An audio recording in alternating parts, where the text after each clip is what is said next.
स्वरूप देवाची प्रतिवाङ्मयी मूर्ती असणारी अशी ही श्रीमद भागवत महापुराण कथा या ठिकाणी पवित्र देवस्थान श्री लक्ष्मेश्वर महादेव मंदिर, महादेवपट्टी घाट नांदूर इथं सुंदर हा उत्सव चालू आहे। आज या कथेचा हा तृतीय दिवस। आपण सर्वांनी मोठ्या आनंदामध्ये 2 दिवस ही कथा श्रवण केली।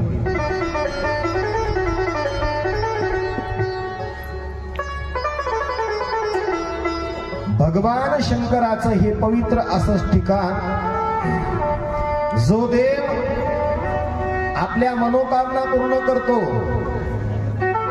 ज्याचं एक नाव आहे आशुतोष। आशुतुष्यति इति आशुतोषः, म्हणजे जो शीघ्र प्रसन्न होतो, जो लवकर प्रसन्न होतो, त्याचं नाव आशुतोष भगवान, म्हणजे भगवान शंकर।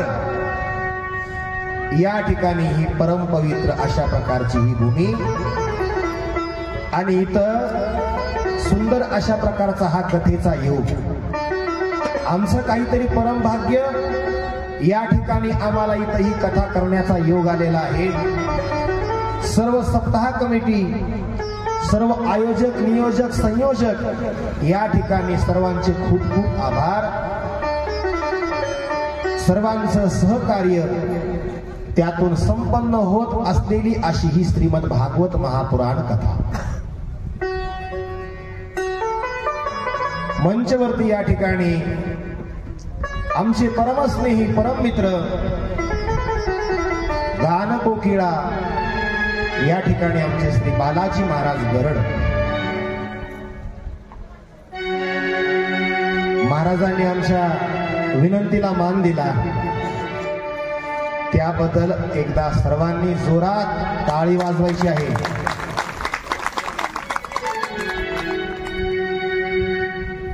ज्यांच्या गाण्यामध्ये साक्षात सरस्वती राहते,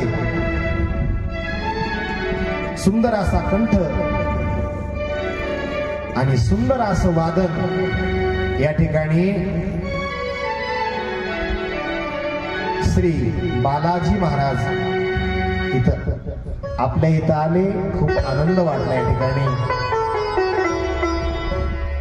इकडं आमची श्री परम मित्र पांडुरंगजी महाराज वैरागकर, तुमच्याही चरणावरती मी नतमस्तक होतो। इकडे या ठिकाणी आमचे सतीशजी महाराज परंडे हिंगोलीकर, तुमच्याही चरणावरती मी नतमस्तक होतो। टाळ्या वाजवा, पण जरा जोरात वाजव। टाळी करता पैसा लागत नाही। इकडं आपले सर्वांचे लाडके या ठिकाणी आमचे श्री अनिलजी सिरसाट असतील, ज्यांची इथं सुंदर अशी सिस्टीम आहे। भाऊ तुम्ही पण माझ्या पुढं आमचे जीवलग, जीवस्य कंठस्य, आमचे प्राणप्रिय प्राणसखा श्री नवनाथजी कर्वे साळुंखवाडीकर, तुमच्याही चरणावरती नतमस्तक होतो। सर्व पुरुष वर्ग, सर्व माता मावल्या, आयोजक, नियोजक, संयोजक या ठिकाणी इकडे आमचे परम आदरणीय भाऊ असतील। सप्ताहाचा खर्च खूप मोठा आहे बघा। अन्नदानासाठी या ठिकाणी सर्वांनी सहकार्य करायचं आहे। या सप्ताहामध्ये सर्वांनी देणगी द्यायची या ठिकाणी। ज्यांना जी सेवा घडेल त्यांनी ती सेवा करायची आहे। आमचे संत म्हणतात ना, एक शीत दिदल्या अन्न, कोटी कुळांचे होय उद्धरण, कोटी याग केले पूर्ण, हे महिमान तीर्था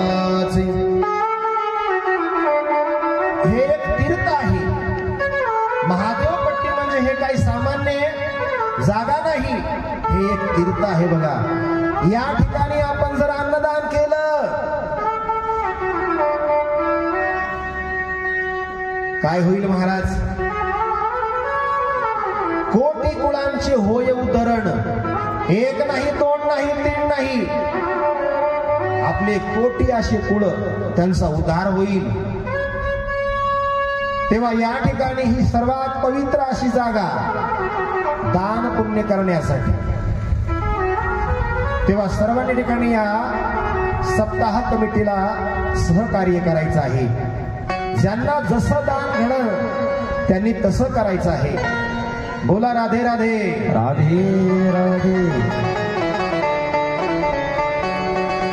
इकडं आमचे श्री भागवताचार्य ज्ञानेश्वरजी महाराज पुरी असतील, ज्यांना आम्ही आदरानं भाऊ म्हणतो.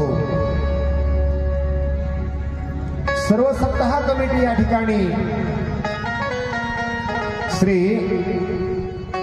नरसिंह सूर्यवंशी, ज्यांना आम्ही पत्रकार साहेब म्हणतो प्रेमाने, नाथरावजी इकडे घुले असतील, राजू शेठ असतील, तरगड साहेब आपले, राजेभाऊ जाधव असतील, भास्करजी केंद्रे असतील या ठिकाणी, सुरेश अप्पा शेटे असतील, आणि पंचक्रोशीत जे काही जे भाविक आहेत या ठिकाणी हे सप्ताह कमिटी हे सुंदर अशा प्रकारचं हे आयोजन. एकल्याचा नोहे खेळ मनोनी मेळ जमविला, तुम्ही आम्ही खेळी मेळी गदारोळी आनंदे, अशी ही भागवत कथा या ठिकाणी. आपण काल सर्वांनी काल आणि परवा असे 2 दिवस आपण सर्वांनी ही कथा श्रवण केली. आज आहे तृतीय दिवस कथेचा. काल सर्वांनी प्रसंग आपण सर्वांनी पाहितला. कथेमध्ये शुकदेवांचं आगमन झालं त्या ठिकाणी, आणि याला पहिला प्रश्न केला पहा. तो राजा परीक्षिती म्हणतो, अथ पृच्छामि संसिद्धिं योगिनां परमो गुरु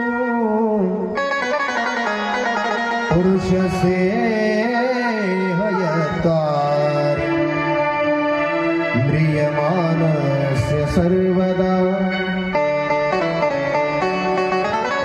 महाराज, ज्याचं मरण आजपासून 7व्या दिवसावरती आलेला आहे, अशा जीवाने नेमकं काय करावं? तसं पाहिलं तर प्रत्येकाचं मरण हे 7च दिवसामध्ये आहे, 8वा दिवस नाही. मग यामध्ये कोणाचा सोमवार असेल, पुढं कोणाचा मंगळवार असेल, पण एक दिवस मात्र नक्की जायचं आहे. जसा आपण प्रवास करतो रेल्वेनं, कोणी उतरतं परळीला, कोणी उतरतं परभणीला, कोणी नांदेडला उतरतं. तसं जीवन म्हणजे हे एक प्रवास आहे आपला, आणि हे अंतिम सत्य आहे जगातलं. या देशाचा तो पीएम असू द्या, तो सीएम असू द्या, राष्ट्रपती असू द्या, एक दिवस त्याला जावंच लागतं बरं का. आले देवाजीच्या मना तेथे कोणाचे चालेना. मरण सुखत नाही, पण आपल्याला आपलं मरण सुधरवता मात्र नक्की येतं बघा. भागवत कथा ही आपल्याला कसं मरावं ते शिकवते. भगवद गीता, रामायण आपल्याला कसं जगावं ते शिकवतात. म्हणून ही कथा ऐकायची आहे. या ठिकाणी यानं ही कथा श्रवण केली, आणि परिणाम काय झाला?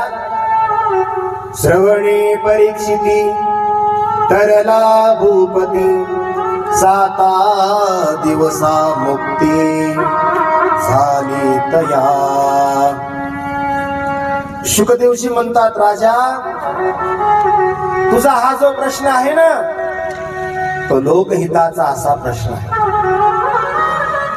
अरे या संसारामध्ये हे जे जीव आहेत हे इथं अडकून बसले म्हणे. एक तर आयुष्य कमी. किती आयुष्य महाराज आज मानवाला? अल्प आयुष्यमान विदेह शतगणिले ते अर्धरात्र खाय. मध्ये बालत्व पीडा रोग क्षय. काय भजनासी उरले ते पाहेगा. अल्प आयुष्य 100 वर्ष आयुष्य आहे मानवाला. सत्ययुगामध्ये 1,00,000 वर्ष आयुष्य होतं असं म्हणतात. पुढं आलं त्रेतायुग, त्यातला 1 शून्य कमी झाला, 10,000 शिल्लक राहिले. त्यानंतर आलं द्वापार युग साहेब, त्याच्यामध्ये अजून 1 शून्य घटला, 1,000 आयुष्य होतं द्वापार युगात मानवाला.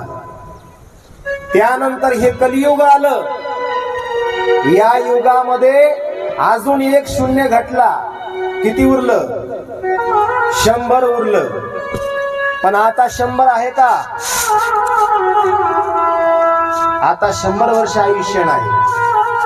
शुकदेवजी म्हणतात, निद्रयारियते नत्तं व्यवायेन च वावयः.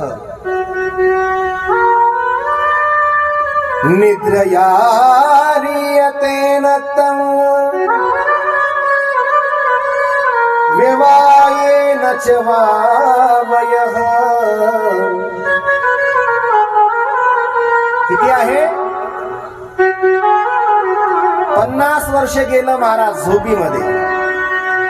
उरलं किती खाली? 50 उरलं.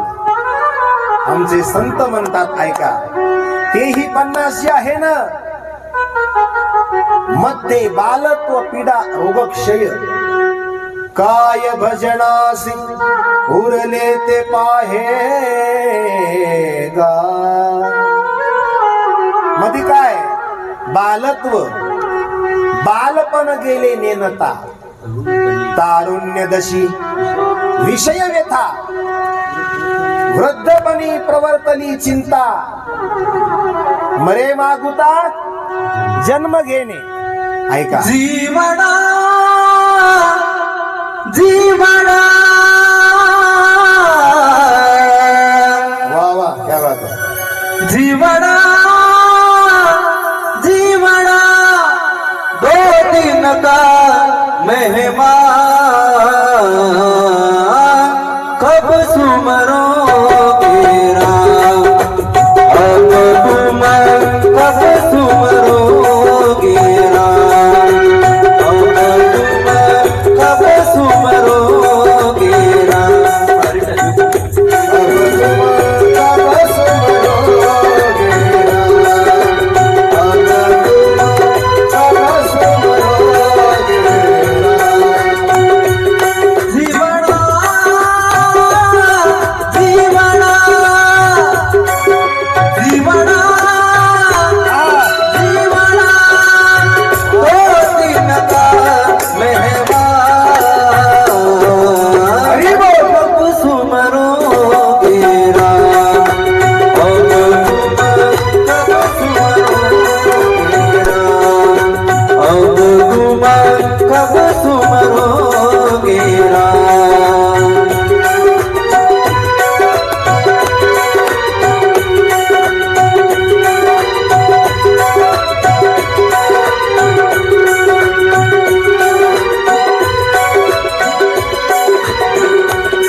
पण गेलं अजाणतेपणामध्ये, खेळण्यामध्ये. तरुण पण गेलं महाराज विषयाच्या नाही का धावाधाव मध्ये. आणि पुढं वृद्धपणी प्रवर्तली चिंता, म्हातारपण गेलं चिंता करण्यामध्ये. नेमकं तुम्ही देवाचं नाव घेणार कधी? बोला राधे राधे.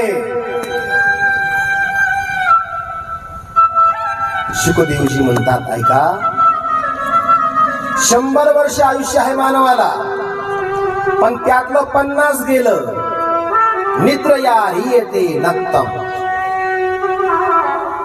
झोपीत गेलं 50 वर्ष, उरलं 50 वर्ष आयुष्य. आणि ते 50 सुद्धा असंच गेलं इकडं तिकडं.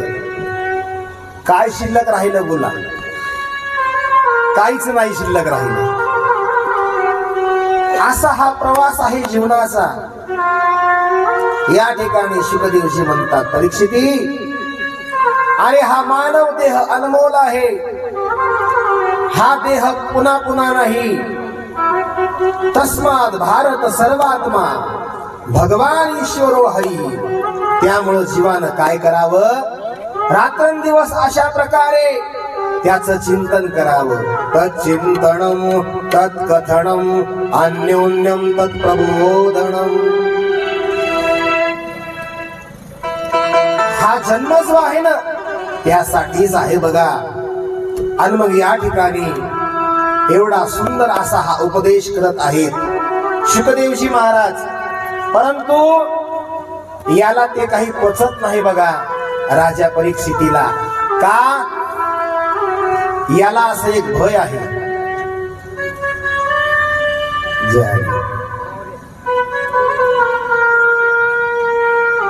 आमचे श्री आदरणीय श्री खंडापुरे महाराज या ठिकाणी आलेले आहेत. आपलं स्वागत आहे या ठिकाणी. तुमचं स्थान इथं वरती आहे, बसावरती इकडं स्टेज वरती.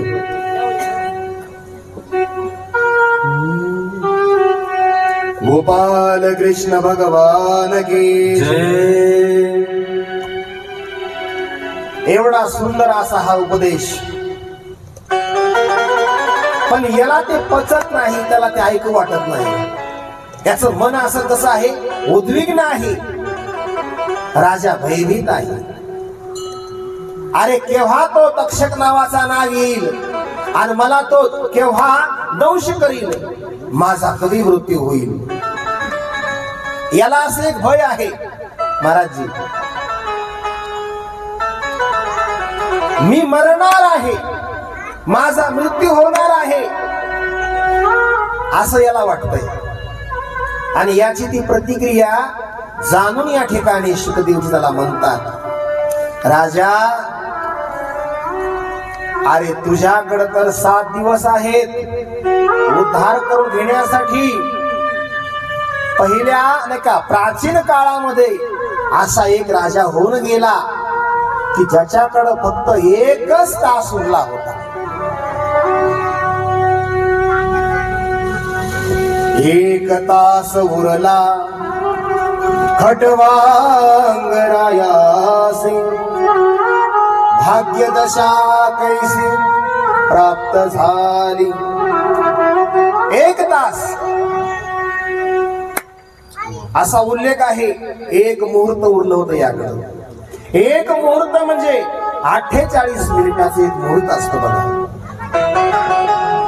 अरे राजा तुझ्याकडे तर 7 दिवस आहेत, चिंता करू नको, भिवू नको म्हणे. आणि मग याचं त्याने भय काढलं बघा. आणि याला त्याने प्रथम अधिकारी बनवलं भागवताचा. गोपाल कृष्ण भगवान की जय. एका श्लोकामध्ये याचा विधी सांगितला महाराज. भागवत कसं ऐकावं? लक्षपूर्वक कथा ऐका. जितासन जित श्वास जित संगो जितेंद्रिय स्थूले भगवतो रूपे मन संधारये धिया. ज्याला ही कथा ऐकायची आहे त्या व्यक्तीनं 4 गोष्टींवरती आपलं नियंत्रण पहिलं मिळवायचं. पहिली गोष्ट आहे जितासन. आपलं आसन जिंकावं. कथेमध्ये कसं बसावं हे पण ही कथा शिकवते बघा. इथं शब्द आला पहिला जित आसन. सुंदर अशा प्रकारचं आसन लावावं. कथेमध्ये सुंदर अशी मांडी घालावी आणि कथा श्रवण करावी. अपितू असं नाही 15 मिनिटं झाली की हे पाय असावरी, नंतर पुन्हा अजून 15 मिनिटाला इकडचा पाय. कथेमध्ये जांभळी येणं हे म्हणजे दुर्भाग्य आहे. चिंक जांभळी खोकला इतुकाची वेळ वाया गेला. कथेमध्ये शिंक येणं, जांभळी येणं, आळस येणं हे सदलक्षण नाही. कथेमध्ये बडबड करणं चुकीचं आहे. परीक्षिती, ज्याला ही कथा ऐकायची आहे त्यानं आसन जिंकावं. एक गोष्ट. दुसरी गोष्ट कोणती आहे? जित श्वास. आपल्या श्वासावरती पूर्णपणे नियंत्रण पाहिजे. म्हणजे आपल्यावरती पूर्णपणे नियंत्रण पाहिजे. श्वास जिंकणं हे एक योगाचा विषय आहे. आपण आज जे योग पाहतो ना टीव्ही मध्ये, ते योग पूर्ण नाही बर का. योगाचे महाराज 8 अंग आहेत. यम, नियम, आसन, प्राणायाम, प्रत्याहार, ध्यान, धारणा, समाधी. आपण जे योग पाहतो का ते फक्त आपलं प्राणायाम. ते कसा योग महाराज जी? इस नाक से हवा लो और इस नाक से छोड़ दो. बस आपल्याला फक्त एवढाच योग माहिती आहे बघा. याच्या पुढे अजून लई लांब आहे योग. समाधी पर्यंत 6वा अध्याय वाचा गीतेचा, त्यात आले वरून योगाचं. शोचो देशे प्रतिष्ठाप्य स्थिरमासनमात्मनः नात्युश्रितं नातिनीचं शैलाजीन कुशोत्तरम.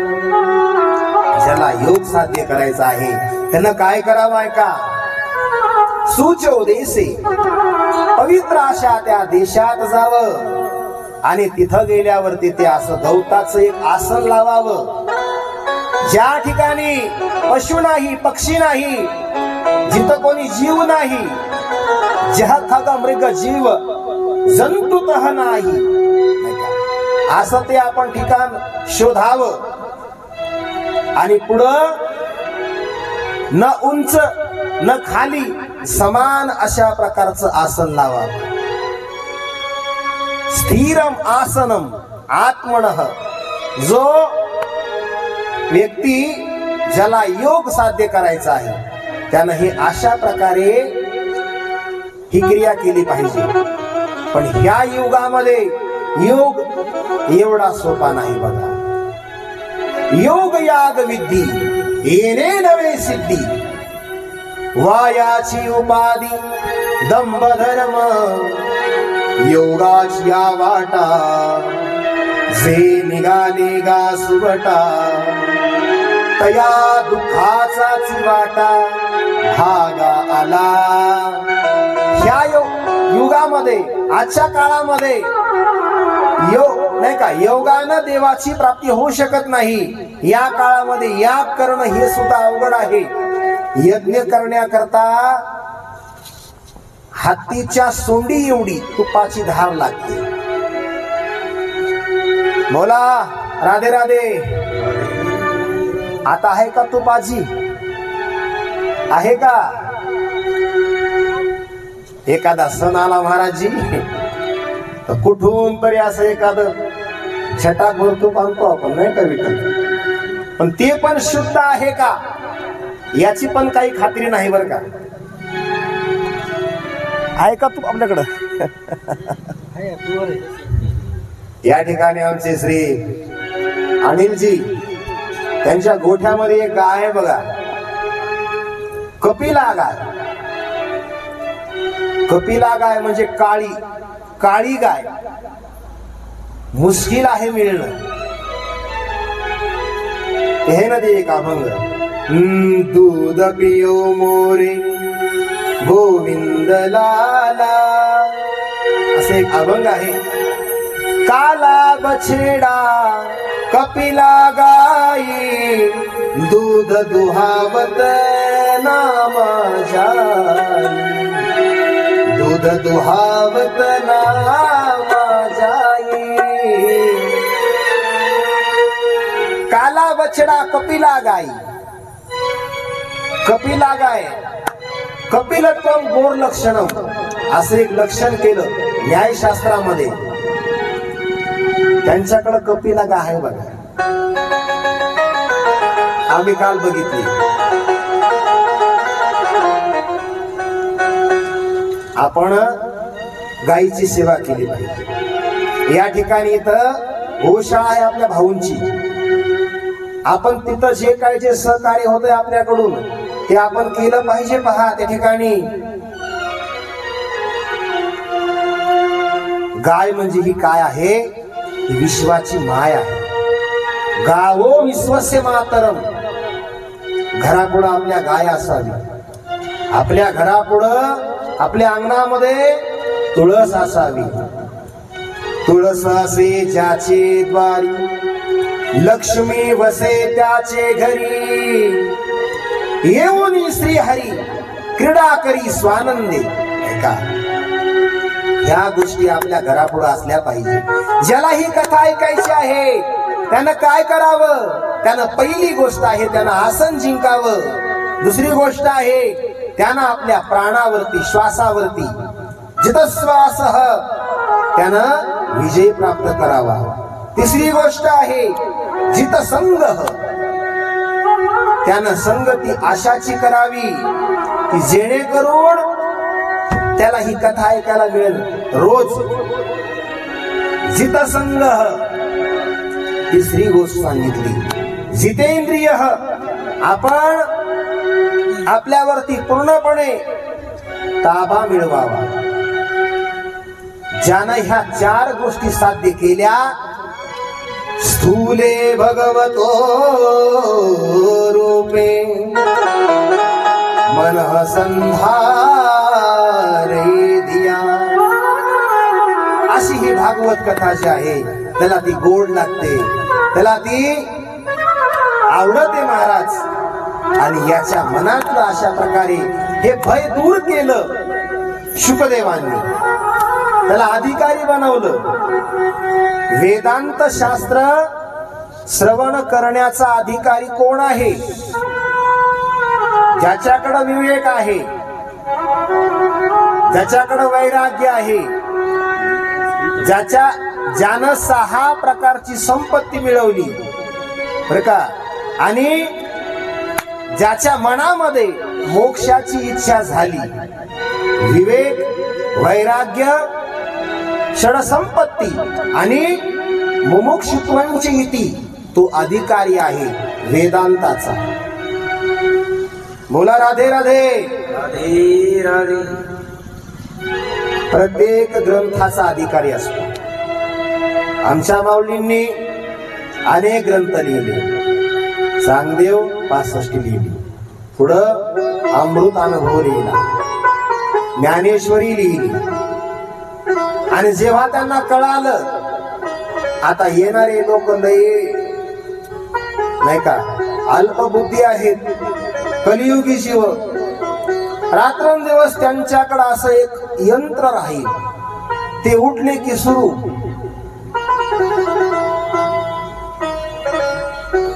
कोणतं यंत्र होते बोला की? हा आप्पा, तुम्हाला चांगलं माहित आहे. झोपतानी पण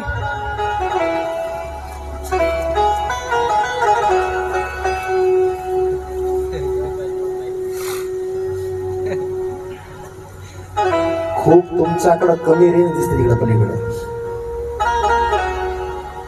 जगामध्ये 2 नेटवर्क फास्ट. पहिला म्हणजे ईमेल आणि दुसरा म्हणजे फीमेल. पण इकडलं जरा थोडं शांत दिसतंय. बोला राधे राधे राधे.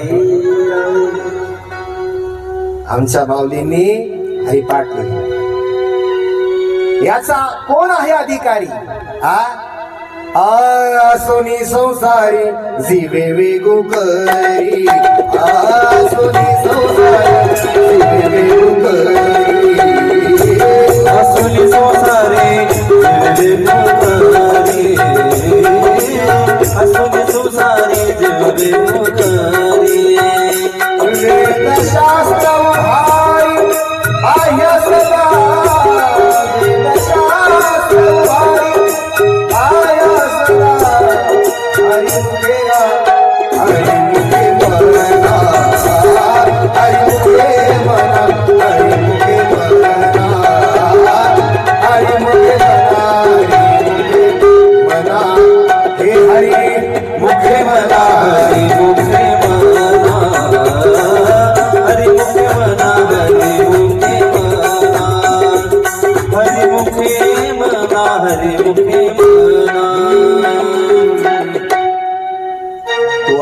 हरिपाठाचा. हरिपाठ एवढा सोपा, तो सर्वांसाठी आहे बरं का. हरिपाठ लहान असू, मोठा असू, वृद्ध असू, तरुण असू, हरिपाठ प्रत्येकानं केला पाहिजे. ही आपली संध्या आहे, वारकऱ्याची संध्या. जसं ब्राह्मण दिवसामध्ये 3दा संध्या करतो, त्रिकाल संध्या, सकाळ, दुपार, सायंकाळ, तसं हरिपाठ ही आपली संध्या आहे वारकऱ्यांची. अधिकारी प्रत्येकाचा भिन्न भिन्न असतो आणि याला इथं अशा प्रकारे अधिकारी बनवलं.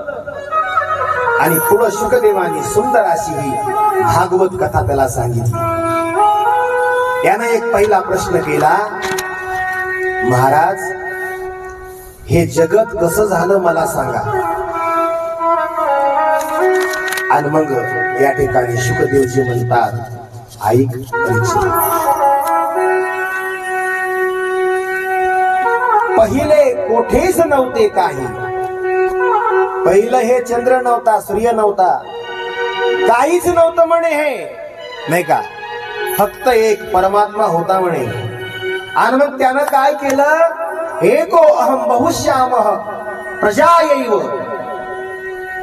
देव नटला नाना परी, भरोनी उरला चराचरी. भगवंतानं हे कशा प्रकारे विश्व तयार केलं ऐक म्हणे. सृष्ट्वा पुराणी विविधान जयात्मशक्त्या, वृक्षां सरीसृप पशून खगदंश मत्स्यां.